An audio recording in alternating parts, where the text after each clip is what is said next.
setting the stage for our next panel, which is how AI is being used to fuel disinformation campaigns. Let's meet our next speakers. Please welcome on stage Dr. Cecilia Rikap and Christophe Jakubyszyn. Come on up here on stage. Thank you.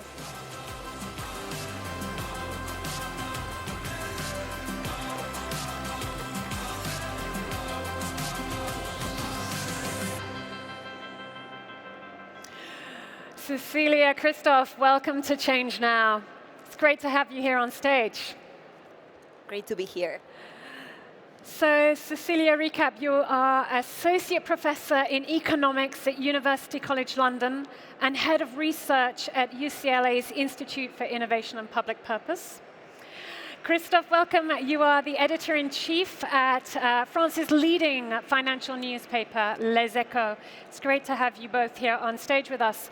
Now, just to get us started on this conversation of disinformation campaigns, let me give you an example of a recent disinformation campaign that happened right here in France. NewsGuard, which is a global leader in information reality, recently published and found that Storm 1516, which is a Russian influence operation, targeted France for 4 months between December 2024, March 2025, with 5 different false narratives. During that time, that campaign spread, I'm going to get my numbers right here, was spread in 38,877 social media posts and was viewed and generated 55.8 million views. That's the context that we are dealing with. If that's not serious enough, NewsGuard analysts also found that chatbots were being used to propagate that even further.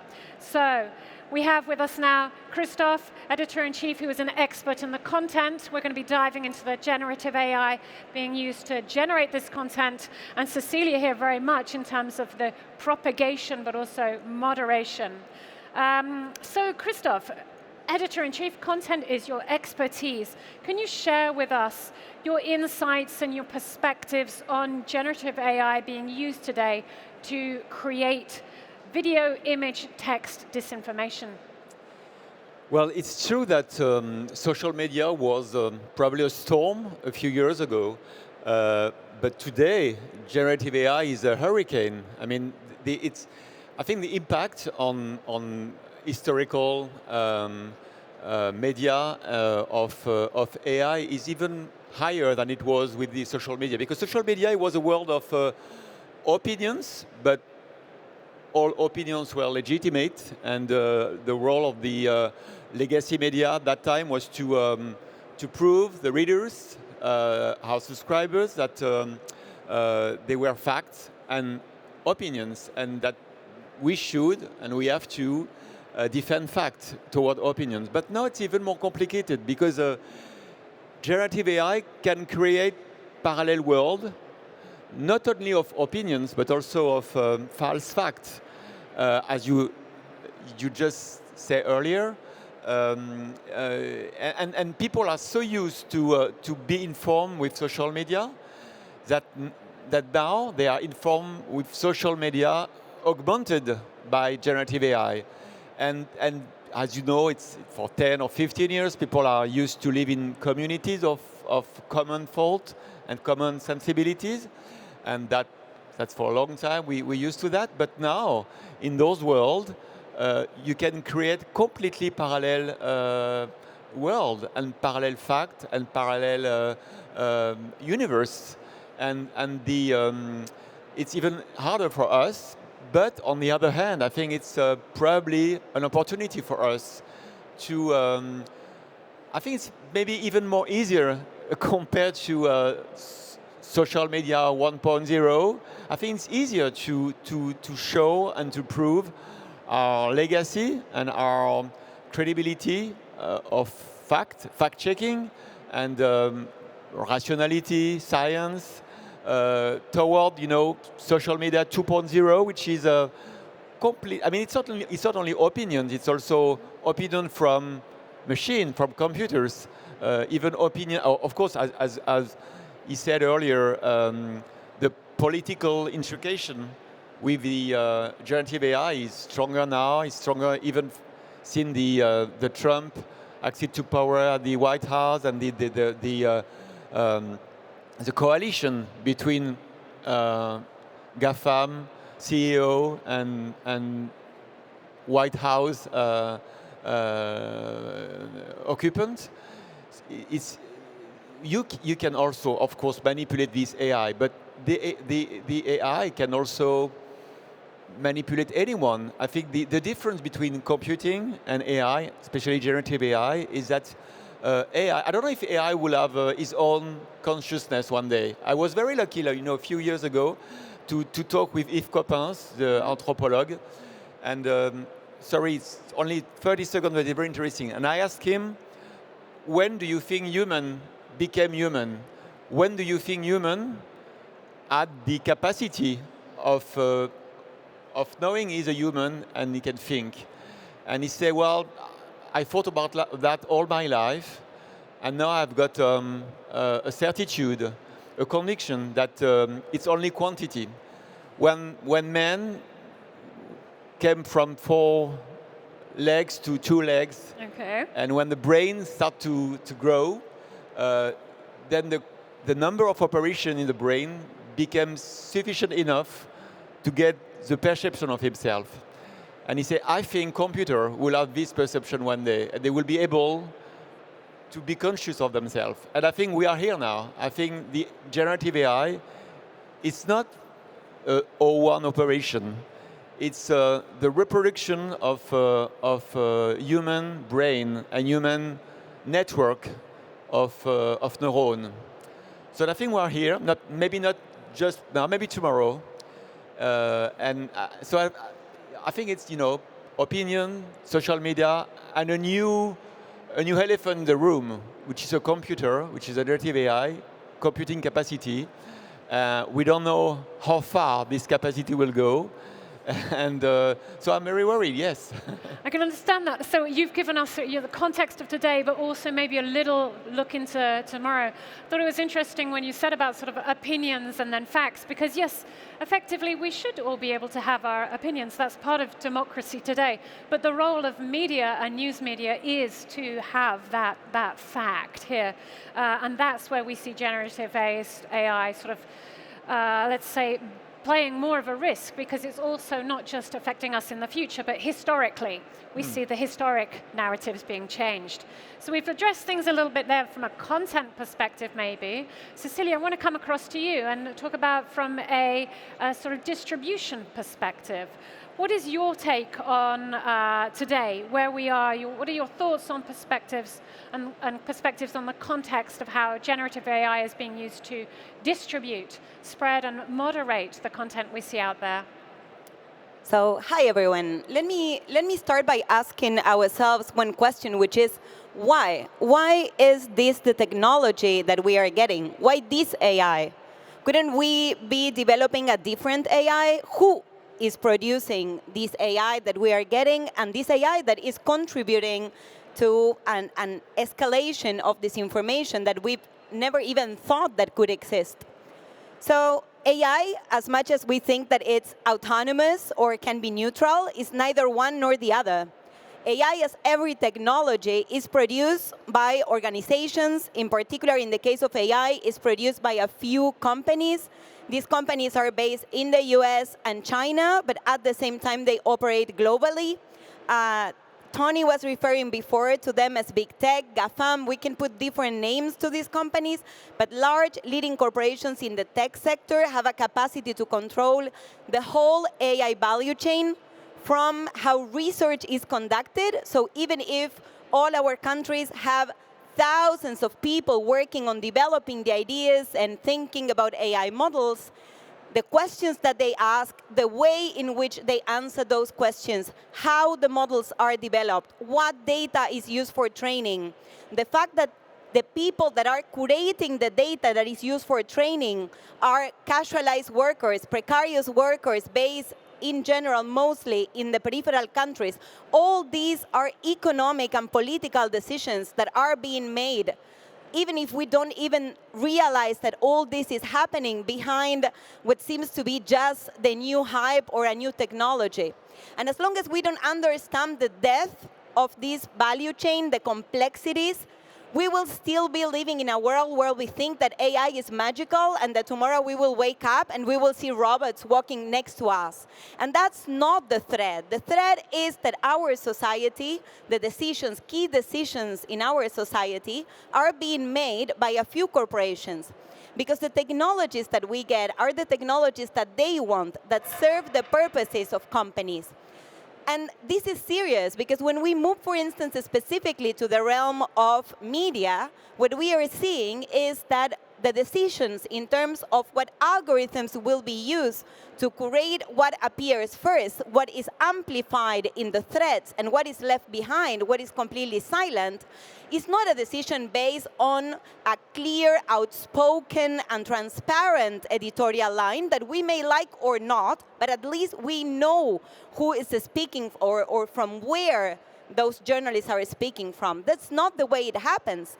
What it happens is that the algorithms in social media, and the same happens with algorithms used wide and large in our society, are developed in a conscious way to make us stay there longer. So we stay in social media, we pay more attention to social media, and these, of course, may not result in a type of algorithm that privileges the good of our society and spreading fact-check truths, or at least doesn't contribute to spreading misinformation. This has resulted actually in algorithms that, because the aim, again, is to capture more data from us, to have us inside the apps so that we are consuming more ads in the case of social media and social networks, the result is basically a massive spread of misinformation. So if we really want to change this, we really need to go to the depth of how the technologies are being produced. And again, it's not simply that because we have a lot of people producing it, it will be more democratic, because those making the decisions are just a few.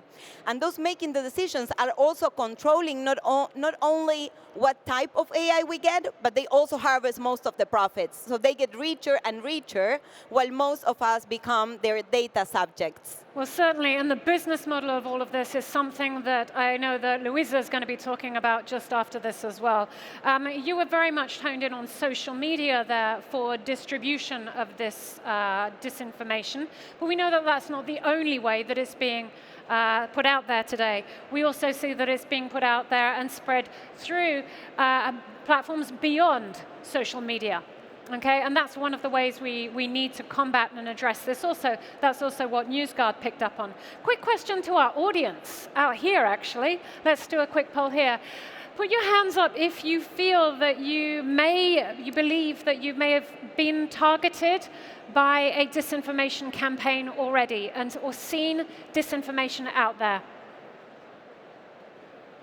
Okay, so I'd say that's probably about 40% of our audience. The other 60%, you've probably also been targeted, okay? You're just not aware of it yet. So listen in, you're going to learn more on this. We're starting to become more aware of this issue and how serious an issue it is, both in our content, but how we're being targeted and fed this information, and why, the economic gains that are there for it. I want us now to sort of think a little bit about how do we respond and react to this. Christophe, I'm going to come to you first. How is Les Echos and how can the media be responding to this threat? Well, we have to ensure that the universe, our model is protected from outside influence. And we are very lucky because as a specialized newspaper, we have a community of subscribers. They pay quite a lot of money to be able to read them, to read us. And so we really have to, you said earlier that the data is, of course, the strategic food of the AI, of the generative AI. And we want to keep our data, so there is two ways of doing that. First is to ensure that GAFAM are not stealing it, and they do a lot, so we have a lot of trial with them. And then second, we because AI is also an ally.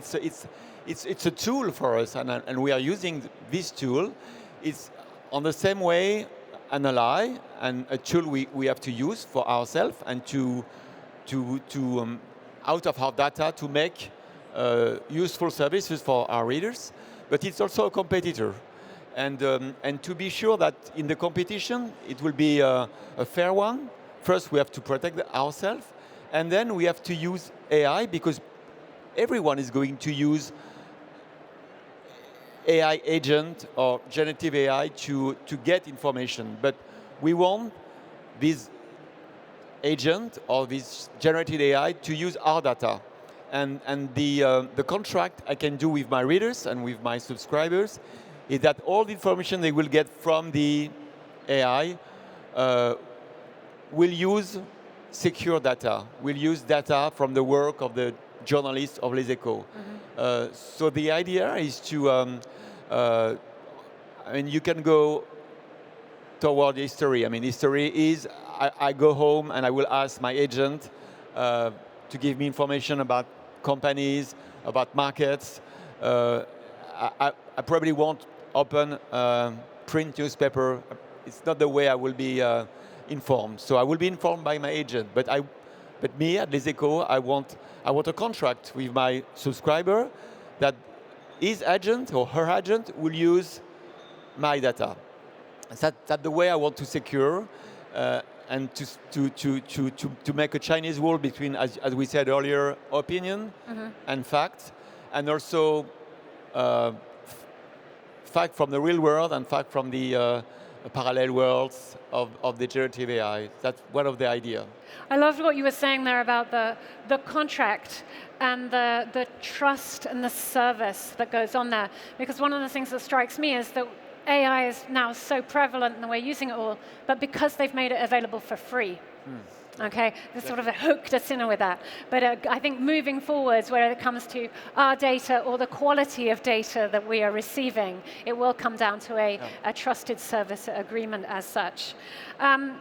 Cecilia, I want to talk about, and I want to come to you and your expertise and your experience in how AI is being used as a tool to help us actually evolve and create the policies and practices we need to strengthen us in the context today with this disinformation. What do you see is being done and you believe needs to be done? So let me first briefly follow up on what Christophe was saying.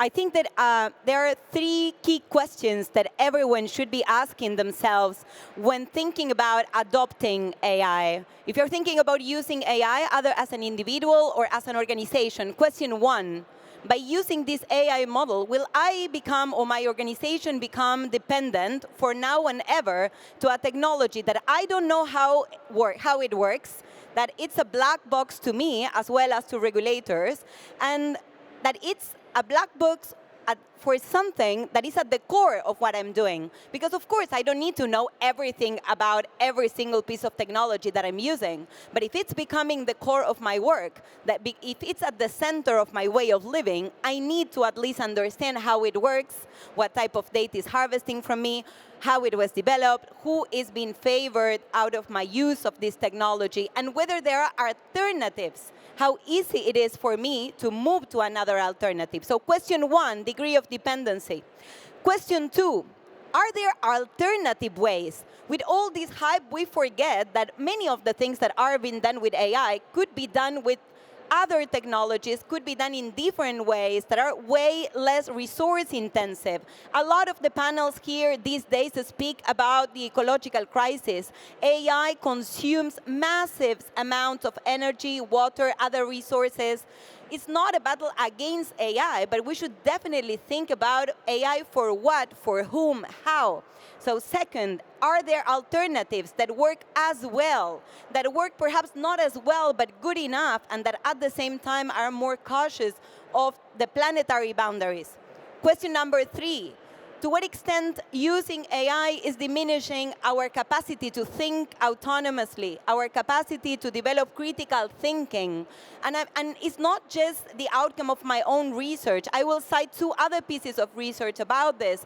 One comes from the MIT. It's a survey on scholars using AI for material discovery. 82% of the scholars using it declared that they feel unsatisfied with their work because of a skill underutilization.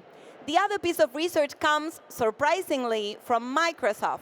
Microsoft itself saying that the use of generative AI diminishes critical thinking, that the people that are more confident on the results of generative AI progressively lose their capacity to think critically. And if we are living in a world where more than ever the technologies that we get are influenced by political and economic decisions, we cannot afford ourselves to lose that critical thinking. So certainly, I think that before giving you a full list of, okay, this is a good use, and then you can go and say to friends, no, AI is bad for this and this use in the media, but it's good for these other things. I think that everyone should rehearse your own answers to these questions when thinking about adopting AI. A use of AI that is not undermining the people using it, and that I just want to bring as an example for your question, Kristen, is how competition and market authorities are attempting to use AI, among others, to screen the tons of information that they request from these companies when they are trying to put them on trial. One of the ways in which these companies, on purpose, of course, contribute to delays in the trials is by giving them tons and tons of emails and things that make no sense, so that it takes a lot of time to the regulators to really identify where the relevant information is.